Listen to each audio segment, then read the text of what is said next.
Hello and welcome to Scottish Boxing Podcast. We've been away for a bit, but we thought we'd return with a bang. Nathan, Tarr, how you doing? Not bad, mate. How's it going? Not bad, man. I'm still kind of like, I think that weekend was just, for me, exhausting, right? So God knows how you felt, but the whole buzz about it, I kind of, my emotion have been going up and down, but the day I feel good. Looking back, I think the whole event was just great. It was class, mate.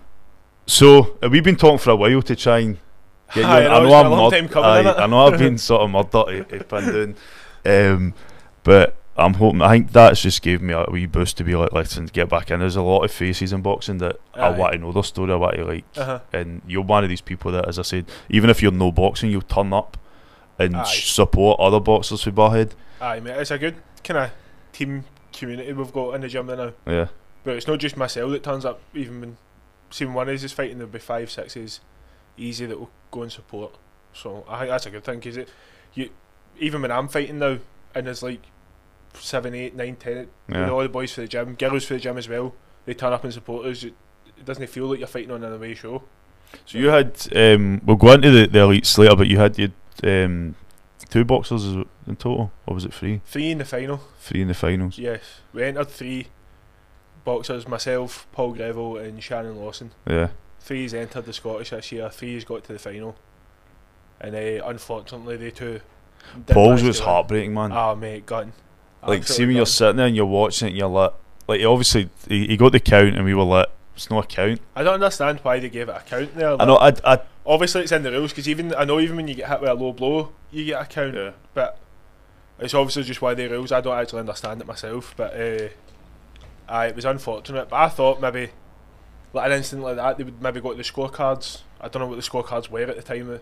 I think I'd heard some, I'm still going through the interviews, I posted them, but I'd heard Ben had said that Jack Swanee was up in the first round. Right. But I don't know then how close they were, and obviously the 3 rounds are complete. There's 3 3-minute rounds, like, literally anything can happen. But that was heartbreaking. And with Shannon, we just said there, like, she would have had a busy weekend with Aston being back in the ring, and then but then having to box in the Saturday was like a big. It would have been nice for the 2 of them. He's bounced back and really topped the bill at a new sort of Glasgow it was good to show. see Aston back in the ring and that, and doing well.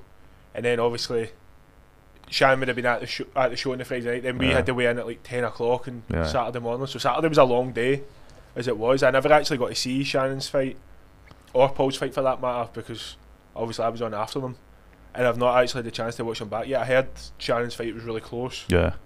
But it was unfortunate that the 2 of them couldn't. I know sometimes when you're watching this, I've said it a lot. Like, it's a shame that there's only going to be one winner. And you're like, you see people putting like the heart and soul into the ring, and that's the thing. Like, obviously we're in the gym together, so we see how hard each other's working and stuff like that. So we know how much each other's put into it, and then to see them get the rain belt, it was pretty harsh. So I'm just going to check something quickly, make sure I'm sounding like I'm happy with. So we'll go back to, like, you've got brothers that box. Just one of your Darren. Aye, Darren box. Blair's. So what's the age difference? Because you're second, but what's the age difference between you and Darren? Yeah, Darren's 6 years older than me, and I'm 2 years older than Blair. So with Darren, that would have been maybe did he box first, and that was like introduced you to boxing? I think his first fight was in like 2005 or something. Obviously as an amateur, but yeah, earliest memories probably going up to the YMCA boxing club, the Paisley boxing club that was ran by Norrie Sweeney back then. That's probably my first memories of boxing. What was your first memories of getting into the ring, getting into the gym? I mean, do you go in with the mindset of being like, oh, one day I'm going to be the elite champion, or do you be like, oh, I'm just going in, my mates are going there, my brother's there, I was probably just being an annoying wee brother, just following the older one about, you know what I mean? I just liked it, mate. I just liked being about the gym, liked the guys in the gym and stuff like that. So it is like, and I say that even for my own work with young people, it's like young people need role models, and they need people that are not so much older than them, just maybe a few years where they feel part of something. And you see like sometimes you get wee guys that try and wind all their boys up, but they're just wanting attention. But you'll see the maturity then come out in them. And I see this in a lot of boxing gyms. Is that what you felt like it was like at this gym? Or did you just feel like, was it like older kind of brothers in the gym, even if they weren't a family? Or was it you had your brother? But I was just trying to be like Dan, probably. You know what I mean? Obviously, there was other guys in the gym that you looked up to who were doing well, and at the time, like back then, that gym, there was a lot of like good amateurs, good professionals that originated in that gym. Yeah. Like Kevin, I think Kevin McIntyre started off at Norrie's. So did Chris Carslow and Stephen Russell. But a lot of the ones that, well, like Chris and Kevin, I think they went on fought for British titles. Kevin won it, obviously. Yeah. So I can remember being like a wee guy. And I think Kevin watches this, so shout out to he probably doesn't remember me. I remember his brother Gary McIntyre. Yeah. He still see him commenting like Facebook posts and stuff like that. But Kevin actually refereed Darren's first professional fight. Which was quite weird. Did they know each other? Did you remember? I think Kevin remembers Darren.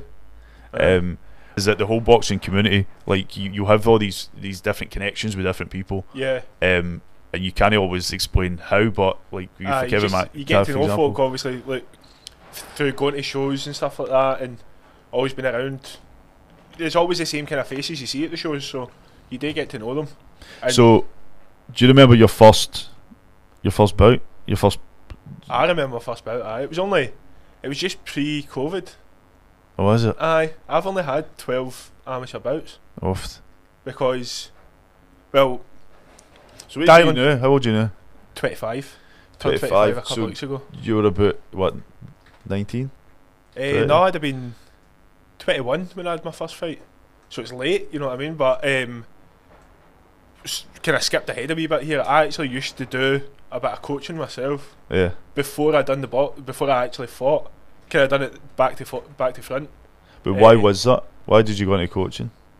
Because I was always just about the gym and stuff like that. But I never actually boxed. I was actually really overweight before I started boxing. Have you always had the height?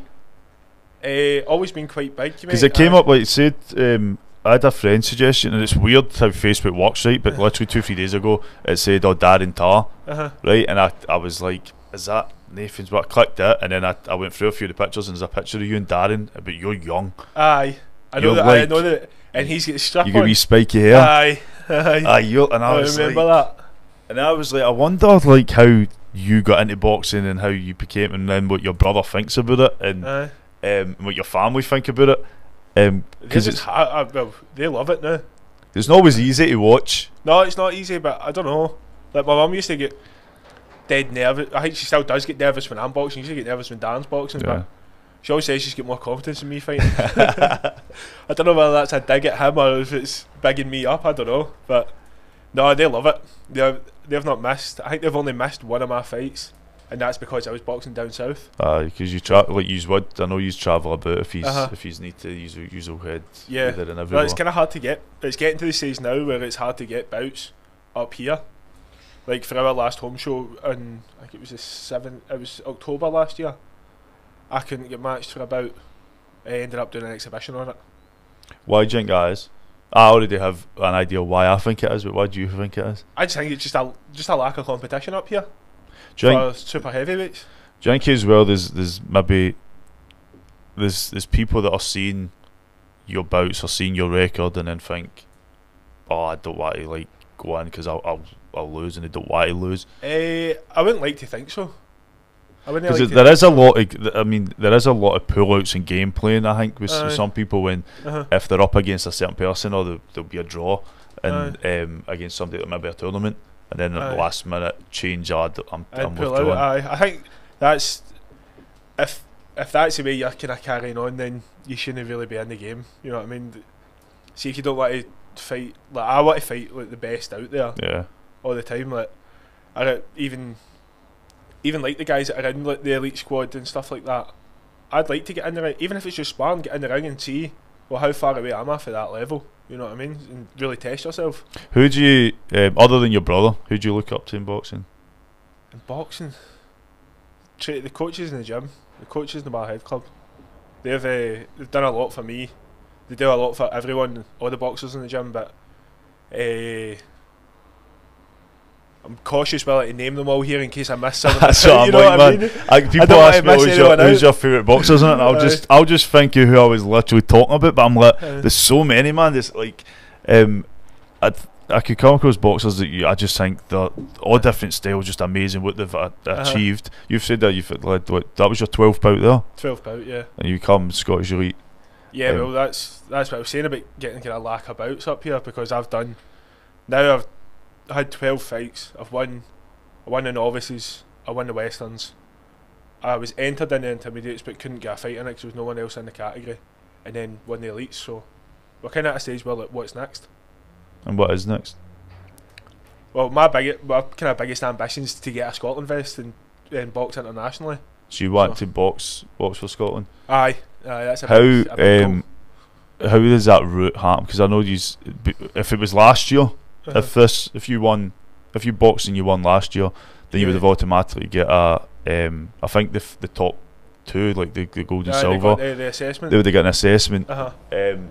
Has there been conversations about that, or is it just something you hope for, or how does that even go about? Because I know it's very different. Not that I know of. I've been attending one of the performance pathways, but they had, I think it's like 8 or 9 sessions and an assessment at the end of it, and you have to attend like so many sessions. But just with it's been like in the lead up to the in the mix of the Scottish going on. So I've obviously had that semi-final.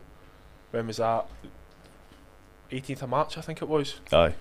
And then the finals were coming up, so I think I missed like 2 or 3 days these sessions because they're at the weekends, and well, we've been sparring and stuff like that, and my focus kind of shifted onto the final of the Scottish. So we'll just wait and see what happens, see what's said, and hope for the best. How difficult is it to juggle your life, your work, your family life, with your mates and boxing, and then even within that boxing world? Because some of these guys you're watching, they're away, like some of the guys that I think should have been boxing the elites on their own, because they've been away travelling, and then they're back, and then they have to travel again. But do you have that? Would you be able to commit to that time? And so far, like how much of a commitment have you had to make and sacrifice for boxing? Well, so far it's been pretty full on with the boxing. I think, what was it, 2019, beginning of 2019. Well, I used to be like, I was like over 30 stone in weight. You've lost a lot. Are you planning on going down? A lot of weight, aye. Down further, maybe, I don't know, maybe a stone or 2, I don't know. But you still, like, see how we go. That was super heavyweight? I wouldn't make heavyweight. Right, so, but super heavyweight is literally like, there's a cut-off and it's just any weight, so you could be in the ring with somebody that's like... It dwarfs me. Aye, but... if it happens, no dwarfs you, like, it's bigger than you. Aye, so it makes me look small. Aye, dwarfs you, aye. So, but is there do you feel like because you'll see boxers that are a bit lighter on their toes and that, you're quite good at keeping that stamina through the rounds, right? But there's sometimes I watch guys and they're massive and they'll come out swinging, and then you're like, and you want to see them do well, but it's like after the first round they're struggling to survive the last two. Well, I think that's just like testament to the training. You know what I mean? The training we put in preparation to be ready for the fight. Yeah. So I do. Well, I feel and I'm told that I move pretty well in the ring, and I don't move like a typical super heavyweight. So I think that's one of my best attributes. Yeah. To be honest, my feet work, my movement, pretty quick for a big guy. So, and it seems to be working so far. You know what I mean? You're very positive. I think that, like, sometimes you'll see guys that are big guys and they're just they come across a bit grumpy or a bit scary, whatever. You're just such a nice guy to talk to, and you have that positivity sort of radiates off you. I don't see the point in being, see all the seriousness and the grumpiness and, you know, kicking about up at Ravenscraig, staring your opponent out for hours before it and all that. I don't see the point in that, mate. You know what I mean? I'm just like that. It is what it is. We'll get in there, we'll have a fight. It'll be what it will be, you know what I mean? There's no point in getting all... I think that just burns up energy. Getting all... Where does it come from, but? Is your family like quick? Because you got 3 brothers, right? In the family. And I know mates that when it's that same dynamic, it's always like banter and like. Just a laugh and a carry on. Really. Is that what it's like in your? I would say so, mate. It's just a laugh and a carry on. Even in the changing rooms, before going out to fight, Dan will be wrapping my hands. We'll just be having like a normal conversation. Yeah. Obviously, there's times where like, right, it's time to get serious now and time to get the head on and concentrate on what's in front of us. But for the majority of the time, it's just try and keep things light and positive as much as we can, because you know yourself, it is hard. It's a hard game to be in. Most dangerous sport in the world. Aye. And like, I say this a lot as well, so people are probably fucking sick of me hearing it. But when I started filming, it's because I couldn't watch my mates in the ring. I just was like, even if I trust them, I used to like hate it. Like, I get like that now. See, watching like the gym mates and fighting and that, I'm probably more nervous watching them than what I am when I'm fighting. That reminds me when I was younger, when we used to sing about the flats, like you could look out right for the balconies at level 18, and I used to sit in the balcony, right, and used to look down, and it used to be fine. But see if I seen somebody else there, I couldn't. I'd be like, "Yo, get down! I can't watch you." Oh, I'm scared of heights, mate. I wouldn't even like to be on the 18th floor. So like, I get it. Like when you're in, obviously you trust yourself and stuff, right? And you believe in your ability, but watching somebody else you care about, you do know how dangerous it could get. Aye. Don't get me wrong, I trust all the boys in the gym to go out there and boys and girls in the gym to go out there and get the job done. But I'm just like, it's a weird feeling, mate. You get nervy watching them and stuff like that, and just hope that they're alright and they do well. You know, you want them to do well because you see how hard they train. So you want them to go in there and show off how good they are. That's why it was such a shame for Paul when I seen that, because you could see that he was willing to at least attempt. He stood up and he was like, "Oh, I'm gonna get back into it." And he's took it in good spirit as best he can, because he was like, I went into the gym on Monday night to show like everyone the belt and the gloves and stuff like that, and get a picture of everyone. And Paul and Shannon were both in the gym as well. Shannon straight back in training. Paul was in. His knees like one of mine now. You know what I mean? It's massive. So what is it that happened to him? I think his knee like popped out and popped back in, and he's got ligaments and soft tissue damage. So it's like that's happened to me before, like dislocating. I was in a nightclub when I slipped. It's totally. Well, I think Paul was saying, I think because it's Southpaw and Orthodox, Paul I think he stood on Jack's foot, his lead foot. It was like a tangle up of the feet and that's what caused him to slip over, and then the knees happened. But it was sad to watch, man, especially at such an important event like the Elite Finals. The Elite Finals. So talk through like your journey with the tournament. So it started back, it's an open tournament, right, so anybody can put their names in the hat.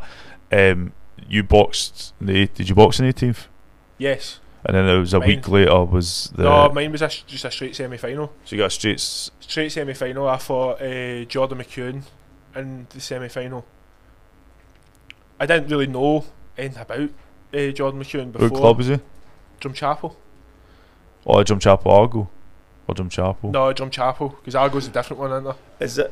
See, I'm hopeless with names, man. It's faces I'm good at. But you weren't in my ring. Were you in ring 1 or ring 2? Ring 2.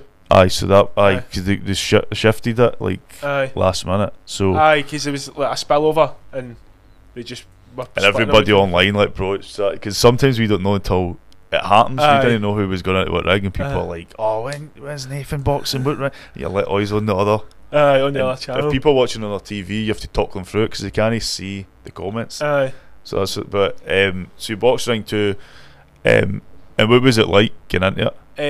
Because it's quite late on as well, so you've had to sit mess the whole day. I'm used to that now, you know what I mean? I'm used to kind of manage my time pretty well.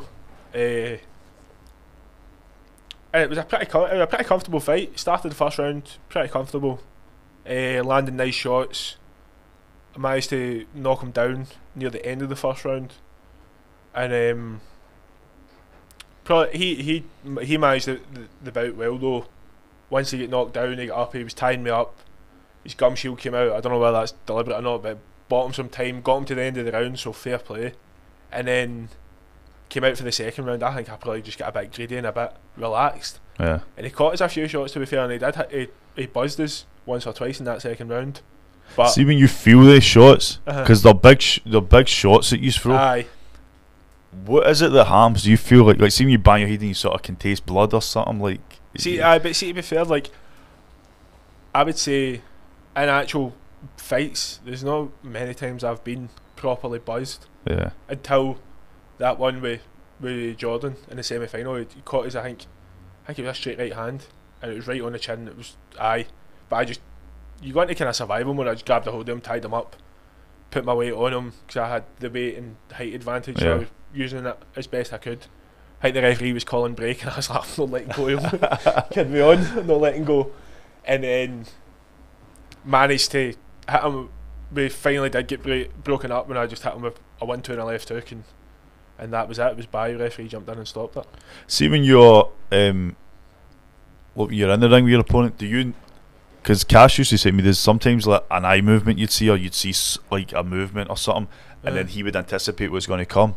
Is it like, is your brain constantly thinking, or is it, do you have a chance to assess what's going on? Or I would say, well, different boxers might be different, but I would say I'm kind of thinking all the time, thinking about slipping what shot and what I'm going to come back with, and trying to not so much. Well, I anticipate what's going to be thrown.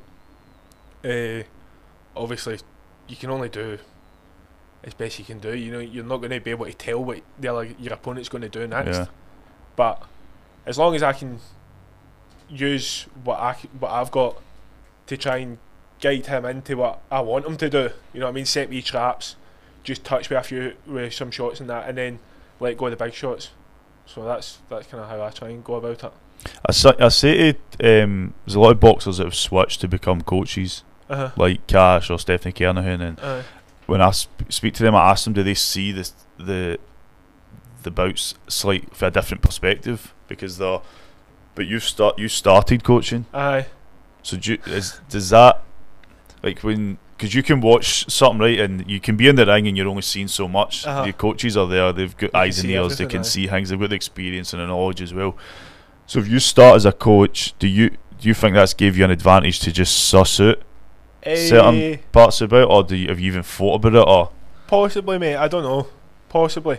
I think the biggest thing that it showed us is that just to put my trust in my own coaches, because I know that they're looking out for my best interest. Yeah. You know what I mean? Especially when one of them's my older brother.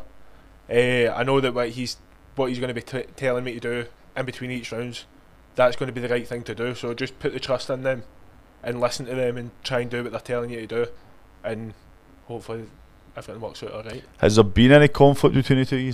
No.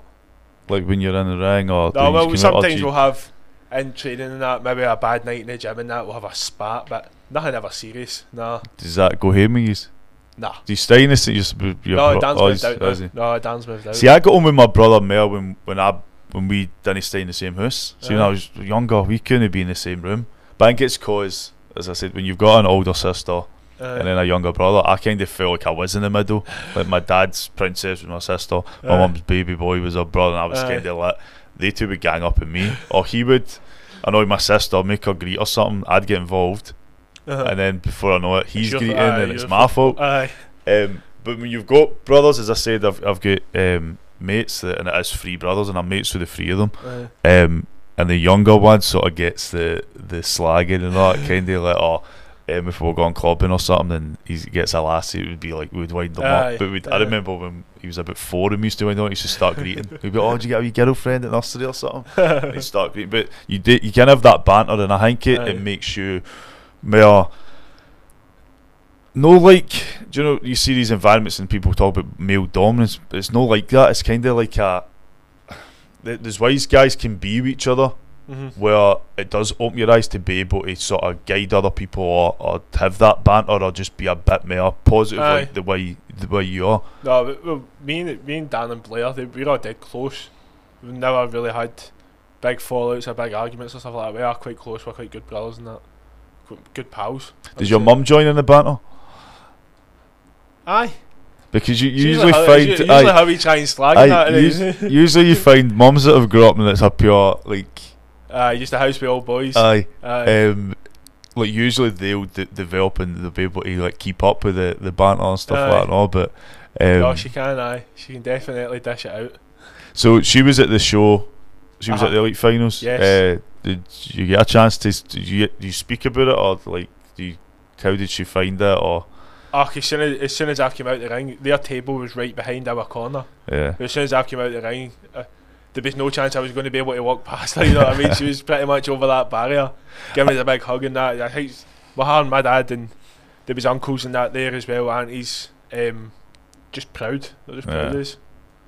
So like we were trying to time it so we could get time for the interview and then go on to it, but yours was you did say, oh, I could talk I forever. could talk to and I could see Ben was kind of like trying to he was trying to take the mic away. I was like, right? Give me that back. But bro, your adrenaline's gone. You've just became elite champion. This is what you've spent. I mean, you've done well, like the Western Districts or the novices or whatever, right? That's the big one, isn't it? This is the one that everybody, so and the whole event is just a pure massive event, and it's like you get this buzz about what's going on in the ring, and then like how much it means to people, and then their families can come and see them. So I kind of like I'd never liked stopping somebody. That's why I was like, when I seen that, I was like, nah, definitely very soon let them come in and just have a chance to sort of come back down. I said to you last night, if you had a chance to come back down to Earth. Aye mate, I have, to be fair, I have. It's like having a really bad hangover now. Gutted it's over. I know, man. That's because you're at such a high after something like that, and then like all my friends and that were there, they were all loving it, they were all buzzing, and your phone's obviously like social media was mental, man. It never stops and that, and then it's like I was off work on Monday and that, I'd already had that day off, and then it's Tuesday again, then you're just back to normal. Everything's finished and all that. I know. It's like I better get back in the gym soon, and the next fight probably won't be far away. So have you thought about what's going to be next, other than the pathway and that you want to represent Scotland? Well, but I know that I know that our home show is the end of May. So I kind of mind. I think it's the last weekend in May. End of May or something like that, but there's a lot coming up, man. There is a lot coming up, because we've got other boys in the gym out just about every weekend, I think, up until then. Because that's why I need to start driving, man. Because I would literally, my ideal world would be like, I have maybe 3 teams and we go do every show. Do them all. And we just do them all, and we have enough equipment to go, and we have drivers that will go pick people up. And even if I'm looking at ways where somebody could just literally turn up, point a camera and send me the stream, so I could be doing one stream, but I could just send out another one as well. Everything. Because I hate missing shows, and sometimes, like, I know how the boxing world works, sometimes it can be like somebody will forget and to even ask, and then 2 days before they go, oh, would you come do the show? And I'm like, I can't, because I walked out. Like the Aloha one I wanted to do, but they kind of asked me too late, and I wouldn't have been able to get to Dumfries to do the Nif Valley show, and I had an Oblak on the Friday. But if I started driving, I would have done the 3 of them. Craig Stephen picks me up in like a lot, but he's got his own equipment as well, and if I'm wanting to travel with that tripod or not, like I put the ring guys actually took that to Dumfries for me and then brought it back up. But I want to. The people I think are now, they're booking, like, I've started to take bookings for November, September. So they're booking earlier. It's a good thing, mate. See the JATV thing, because but a lot of the time, like, folk can't make that show for whatever reason, and then it gives us boxers a good chance to go back and watch our own performances again and be able to, like, assess them and get better from them. When we first started, and I said this to that TikTok page we were talking about earlier, like, I'd said to them when I first started, I wasn't too sure, because my background was in child protection and stuff, so like, I wasn't too sure what the rules would be, me just turn up at a camera. So I was like, if somebody had asked me to film, then so we went to, like, say the novices, and there was a few boys that were boxing and they'd asked us to film, so we would turn up, but then other people would see us and go, oh, did you get my fight? And I'd be like, well, no, because you never asked us. You need to say, but then people didn't know who we were. But I was paying for, like, to go to Ravenscraig and back, so like 40 quid there, 40 quid back in a taxi, so it was like, if a tournament was 3 days and we were going 80 quid a day for 3 days, and then back paying everybody on Monday, I took four boys to set up to cover 3 rings or something. That was 25 quid each. And away back in the beginning, it was just costing a fortune. When I did shops, I just done it because it was like I liked to do it, and the shops were funding it.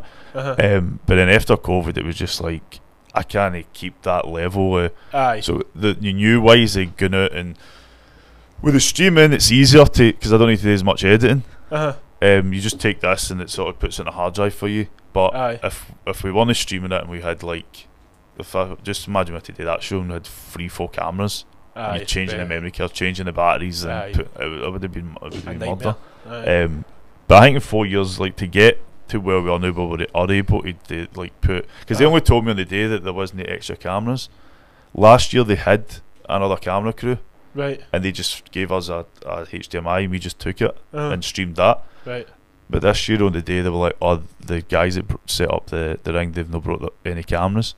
So I was like, well, I'm glad Craig Stephen asked me, because I wouldn't have taken the tripod. I wasn't going to take the big tripod, so I'm not going to need it. And he was like, I just checked with Boxing Scotland, just make sure. And I was like, spoke to Ben, and he was like, oh, they've not turned up with cameras, can you come and do it? I was like, wow. So I'm glad how it worked out, but it wasn't perfect for me. I'd have liked to have maybe 3 or 4 cameras around that ring, and get different shots and that. And I think England boxing are kind of moving towards that. Like, I've seen some of their stuff. Boxing England Boxing Day, they're kind of, they go over the top and that, don't they? And that's what I want to do. I'd say we are catching up here. See, we getting like the belts for the elite championships. Yeah, the belts are nice, man. Belts are nice. I see you came in and seen it. You came in to check it out when you first arrived. Straight away. Because normally, obviously, it's Ross at Seconds Out that does the belt. Yeah. And he normally has one on display, or like he'll put a picture up of it like a few weeks before the tournament starts. And like I kept saying, like, that's all I want. I want that belt. Like, I want the belt. And it was getting closer and closer, and he hadn't posted anything about the belt. And then I mind on the first day of the tournament, he never had a belt with him. I was like, hold on a minute, what's going on here? I'm not winning this thing to no get a belt. I want a belt for this. Andrew Meehan had asked me, are they going to give belts out, or are they just going to give the golden gloves? No, I've been raging. So in the night of the elite finals, you turn up, you got your family there. Is there any pressure with that? There's nerves, but there's always nerves before a fight. I'd be worried if I wasn't nervous before a fight. A wee bit added to it because I'd boxed Iman the year before in the semi-finals, and he got the better of us that time. So I wanted to avenge that loss, and obviously wanted to win the final as well. Style. Yeah. So there's no a bigger stage to do it on than the final of the Scottish. So. Did you see him before? Aye, well obviously we had to do that like walk round thing. Oh, and you were like passing each other. Aye, but we were stood next to each other in this corridor, and we must have been standing there for about 10 minutes. Like, everyone was standing up, and you were lined up in bout order, so you were standing next to your opponent the whole time. And but you know what, I'm like, I would just talk shite if I could, but he wasn't up for talking anything, and he was just kind of looking straight ahead. He wasn't saying anything, so I was like, well, fair enough. And then I look a couple down the line, and Paul Greville's chewing the ear off his opponent. Would not shut up, and I was just laughing to myself. That's just Paul Oil the back, but it was good for Barrhead to have the freeze in the final. That's like, because was there any other? I think, was that the most? Well, I think Granite City had 3 in the final as well. Aye, did. That's what came in my mind. And they ended up the same as us, 1 winner and 2 losses. So, but it just shows you how difficult it is. I mean, some clubs obviously never had anybody in the final. It's hard to get there. It's obviously the biggest tournament of the year. Up here, so just to get to the final is an achievement in itself, but you don't want to lose a final. And I think next year, when it swings round again, I wouldn't be surprised we had even won the final, because young Luke McFadden, he couldn't enter this year because of injuries and stuff like that. So I was gutted for him, absolutely gutted for him. Me and him, we were dead close. Train together all the time, do extra sessions out with the gym, house sprints and that. And even though he wasn't fighting in the Scottish and that, he would still come out with me, like, we train Monday, Wednesday, Friday. He would still come out with me on like a Thursday night and go do house sprints and that together, and pushes, and just do that extra wee bit. So I was gutted that he didn't get the chance to fight in the Scottish, but next year when it comes round, these 71 kilo boys better be ready for it. And it's the year just for me. It's flown in since last year's. When you have all the tournaments come, obviously you get a summer recess and that, and then it's just all the tournaments in between that, all the home shows and stuff. But anything can happen in a year. Long term plans, like we spoke about before we went on about like the pro game, and it's not the pro game's not something that really interests me. I think like see, unless you're a really standout amateur and you know like some of the boys went and medalled at Commonwealth Games, or they're in GB set up and stuff like that, and then turn pro, where like a big promoter or a big manager and stuff like that, and they have the opportunity to box on TV right from the start, then fair enough. But the small hall shows and the selling tickets to fight and stuff like that, it's just not something that interests me at the moment. I just enjoy boxing. I enjoy having all my pals there. Tickets for like the home shows and that, well, you know yourself, they cost like £20.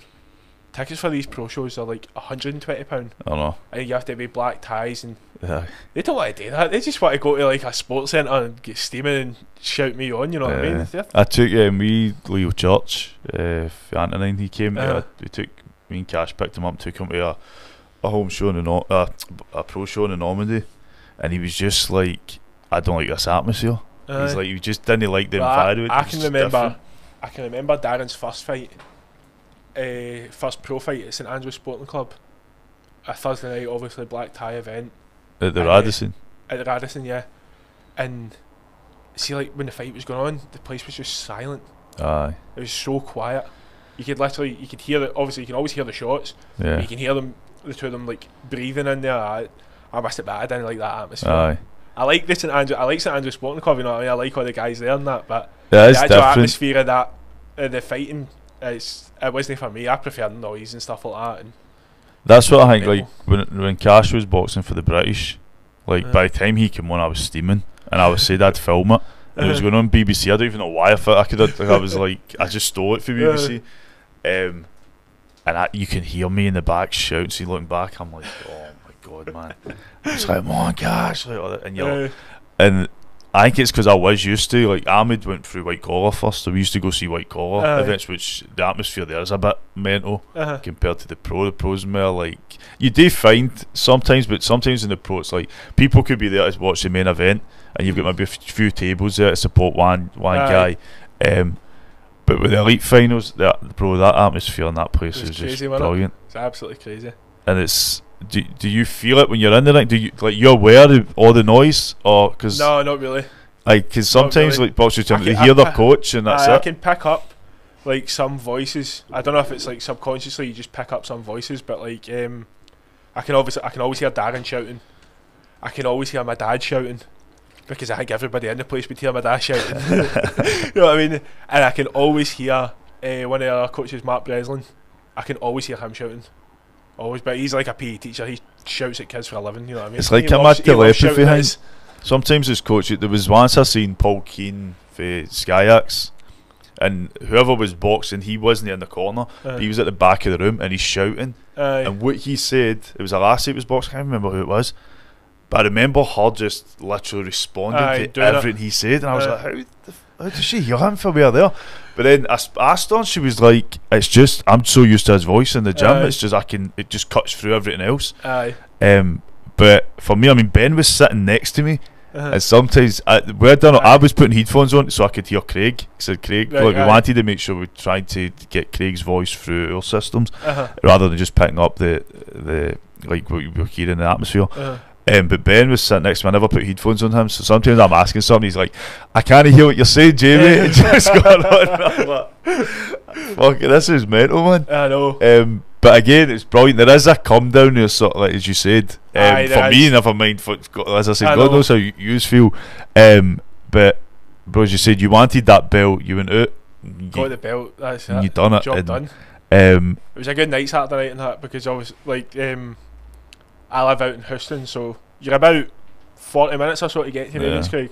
But it's not an easy place to get to, you know yourself. There's nothing. I come from Barrhead. I get from Barrhead to here, and then have to get my equipment from here, and then get to Ravenscraig, and then vice versa. I get home like 2:30 in the morning.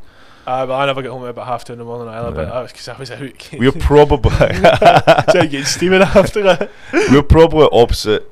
like I think Houston's that way in the but must like match it. But the boys, all my pals and that, had a bus organised leaving from the pub in Houston up to Ravenscraig and back and that, and then it took all them back to the pub and I met them there, and we had a good few drinks in there to celebrate. Aye, bro, must have. I couldn't even sleep, even Saturday night when I finally did get home. I think I slept for about 3 hours or something like that, then I was back up. When I went back, I wanted to start editing straight away, but I was just like, I think I passed it. I think I must have just passed it on the couch. I said, my mum and dad's have been on holiday, so I was just like taking air. Hope they don't watch this because my mum will be doing my nothing.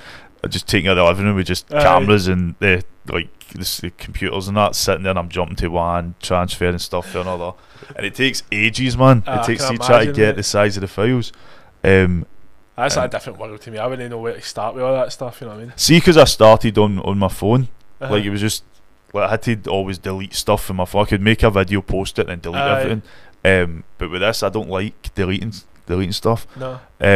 As I said, like I was looking back at the journey through here. I've got videos for like Western District finals and I want to try, and I'm going to go through who I've got. So like you and like Izzy and that, I think I've got a lot of footage for the before, and like make wee clips to like just wee promos to reflect what you have done. That'd be good, mate. But it's just fine. Like you have to do it in sections, because if you put all the files in one, it's just like there's like this is 2 terabit and that's got 8 terabit, and it will still say no, there's not much space left in this. It's just mental, man. But I was glad you mentioned Izzy there. I was buzzing for the big man. I was buzzing for him to get his win as well, because like it's weird because me and Izzy have sparred each other since like we were like 0 bouters. Well, I think I'd maybe had 1 fight or he had no fights or something like that, but we've kind of came through at like the same time, like, and done similar stuff. Like we both won in novices, then he got his chance to win the intermediates, and we both won the Scottish on the same night. So that was sweet. But it was strange. I was a single injury heavyweight, super heavyweight, and he was a single injury heavyweight in the Westerns. And then he jumped up to super and fought me in the Westerns. So that was a kind of weird one. It was strange. I was glad I got the win, obviously, but it was a scrappy fight. It wasn't my best performance, but no, I was buzzing for him on Saturday night as well. Him and Gary and Barry going well with Glasgow Boxing Academy. So he's Izzy. I'm going to have him in tomorrow. Then get in and talk. But Gary and Barry, I mean, I'd done like when they were still at Glasgow City, I went and we done like a sort of podcast thing, and I'm just laughing all the way through. The two of them are just got there for sparring sometimes, and my cheeks are sore before we even go in the ring. They're just like they're so funny, man, and it just comes off like the two of them like it's nothing. It's just so easy. And I've got uncles that are like that. You're probably with your brothers. There's probably like stuff that you can laugh about that's just so easy to laugh about. And my dad's family, like he's the youngest. I think there's about 6 or 7 of them, and there's 2 lassies. The rest are boys. And when you go to parties, they're just like constant laughing. As like a nephew, you don't get a word done.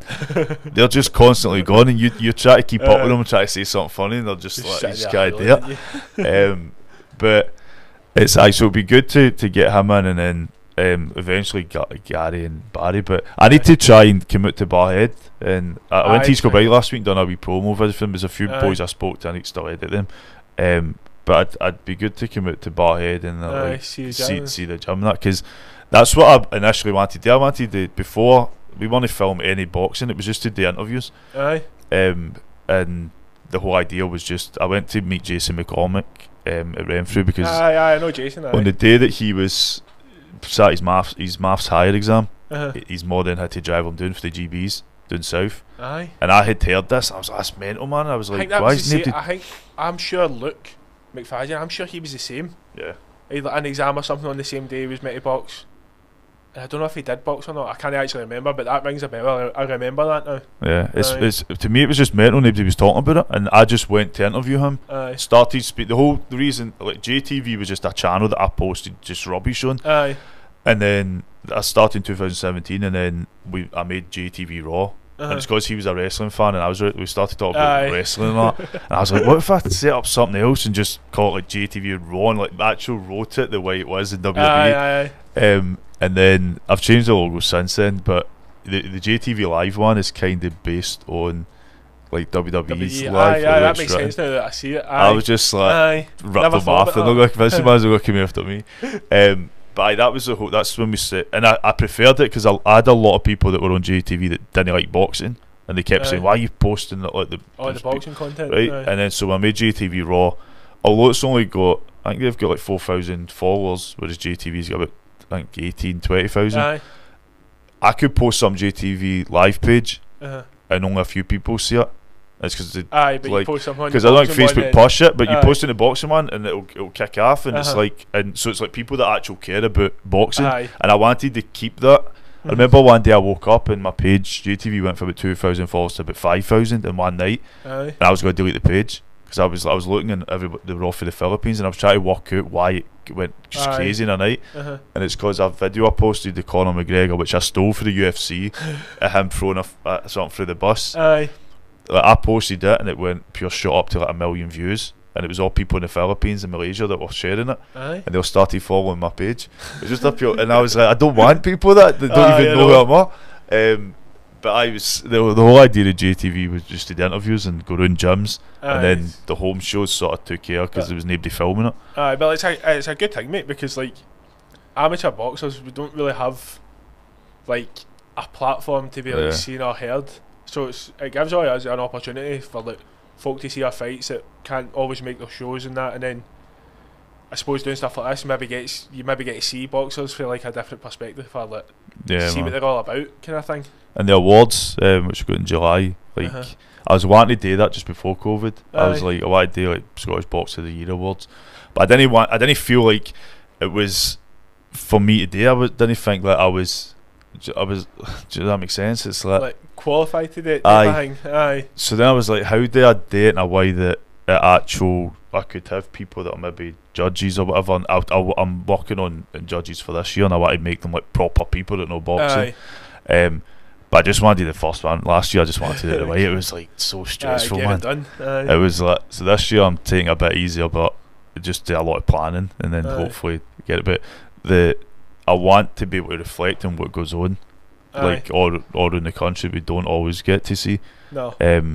And hopefully, I know some gyms have started doing a lot more work on social media, like they posted more stuff, and it makes my job easier because I just share that. I'm just like, alright, this goes on in Rob Roy, this goes on in Barrhead. That's how you guys at like Barrhead, we're just up there, we're just out the way, we kind of keep ourselves to ourselves, and then normally turn up at these championships and get at least a few winners. You know what I mean?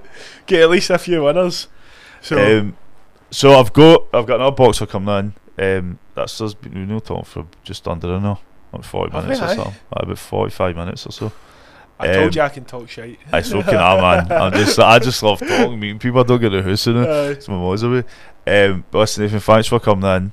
Thanks for having us. I can't wait to see you again. After that week, I know, like I'll see you at a show, no doubt, the next week or so. I'll just grab you, and I'll just be like, you tell me what's going on in the ring, because I'm just hopeless. But listen, I do appreciate it, and well done again with coming. I know you say to Ben, I'll say it again. So is it? Mate, I've been getting slagged. See for that interview. I would have said say it again. See all the wee guys in the gym, like, because I said a few things that. Like I said, like all my fans been here, I was like, oh, you didn't just call them fans, did you? You haven't been fake on your. I know, I correct myself, and I said like all the staff at the boxing club. I'm like, they're no staff, they're coaches, they're coaches and pals and that. There's no staff. I walked in the gym on Monday night, and like one of the wee guys, Liam Mohan, came up to me and he was like, oh, do you like the staff in here? Shut up, wee man. But it's good. I mean, the whole point as well was like Cash used to not be very good with interviews, and we used to be like, no, you need to say this, you need to say this. And it was kind of, when I was speaking to Cash and Ahmed about setting up something, it was like, why don't we just train people how to answer? So by the time, if they did go on and become pros, some people like yourself can speak, right? But there's some people that I'll do interviews with and they'll freeze up and get shy the first time, and then the second time they'll be pure chatting away like, oh, I'm just going to get my heat down in the gym and that, and you're like, that's a total different person. But listen, why did there? Cheers for coming in. Mate. Definitely speak to you again. I mean, I'm glad, I love banging at you. Now you're. It's good that other people are going to start. You're going to get stopped in the street soon, and people will be like, "Oh, Nathan, You say this, right? But see the day after, see when Izzy won the novices, there was a few boys from our youth group in town, and they were like, yo, that's that guy Izzy, Jamie, was he no boxing there? And I was like, I was the novices he won, like, but they knew who he was, and it's like they'll ask me about him, and they would like, so there will be people that start to recognise and look up to you. I've seen this to Nathaniel Collins last week, he sometimes doesn't realise that there is people that will follow his career, and people he doesn't even know that are watching his journey, and it's the same with guys like yourself. Nathaniel Collins, he's some talent, he's gone all the way, isn't he? But he was like, you just talk to him in the gym, and it's like he is just you're just normal people, guys. And you get that maturity in the gym is always you see it, and it's good for young people to see. I always think it's good to have guys in the gym that are like older ones in the gym that are like succeeding and doing well in that, and it gives like the younger generation, if you want to call them that, they shows them like it can be done. You know what I mean? You can like, even I'm not even talking about myself there. I'm talking about like, although I know I've mentioned him a few times in this, but although Luke McFadden's a few years younger than me, I still like in a way kind of look up to him because he's achieved a whole lot more than I have. He's been in the Scotland team. He's travelled about, boxed in Russia and Paris and stuff like that. So if I'm looking at him like that, well, all the young ones in the gym will be looking at him like in that way as well. You know what I mean? It's brilliant. It's a brilliant environment to be in, especially at this day and age where there isn't that many role models for people that you can actually reach out to and speak to and stuff. But Nathan, cheers again. Cheers, mate. And I'll see you shortly.